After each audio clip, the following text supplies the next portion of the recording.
Is it okay to compromise? We reserve some of our deepest scorn for couples who stay together out of compromise. Those who are making a show of unanimity, but who we know are not fully happy. Maybe they're together because of the children. Maybe they're sticking around because they're scared of being lonely. Maybe they're just worried that anyone else they found wouldn't be much better.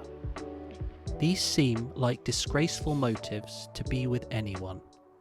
Disgraceful on account of a background belief that circulates powerfully through the collective modern psyche, that there are pain-free, profoundly fulfilling options available for all of us, and the only thing that could stand in the way of discovering them would be laziness and cowardness, flaws of character that deserve no particular sympathy or forgiveness. Our romantic expectations have made us impatient around and censorious about those who can't attain them.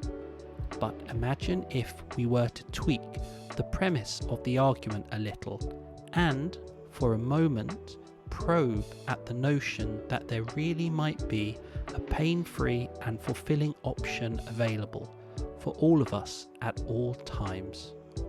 What if our choices were, in fact, rather more limited than romanticism proposes? Maybe there aren't as many admirable, unattached people in our vicinity as there might be.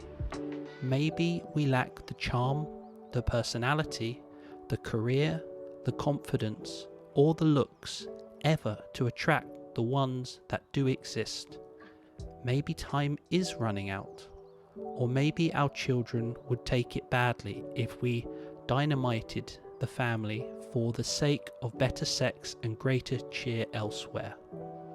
At the same time, maybe the current situation, although a compromise, has some virtues. A partner may be only half right, quite often maddening, and properly disappointing in certain areas, but, crucially, a vital companion in others. Having children to bring up together may be worth it, even with co-parent about whom one has a long, only semi-private list of reservations. A few cuddles, occasional moments of coziness, and shared history may retain a small but decisive edge over conclusive abandonment interspersed with humiliating dates. The capacity to compromise is not always the weakest it is sometimes described as being. It can involve a mature, realistic admission that there may simply be no ideal options in certain situations.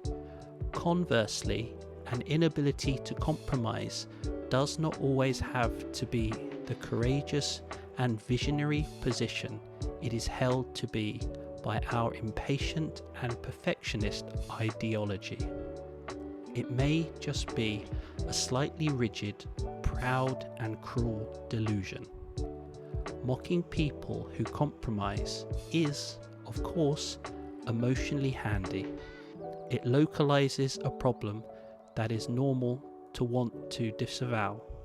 It pins to a few scapegoat couples what we fear in our relationships, that a degree of sadness may just be an intrinsic and unavoidable part of them. Wiser societies would be careful never to stigmatize the act of compromise. It is painful enough to have to compromise. It is even more painful to have to hate oneself for having done so. We should rehabilitate and occasionally honour the ability to put up with a flawed fellow human being, to nurse our sadness without falling into a rage or despair, to reconcile ourselves to our damaged appearance and character, and to accept that there may be no better way for us to live, but partly in pain and longing.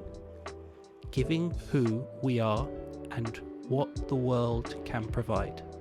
Couples who compromise may not, in reality, be the sworn enemies of love.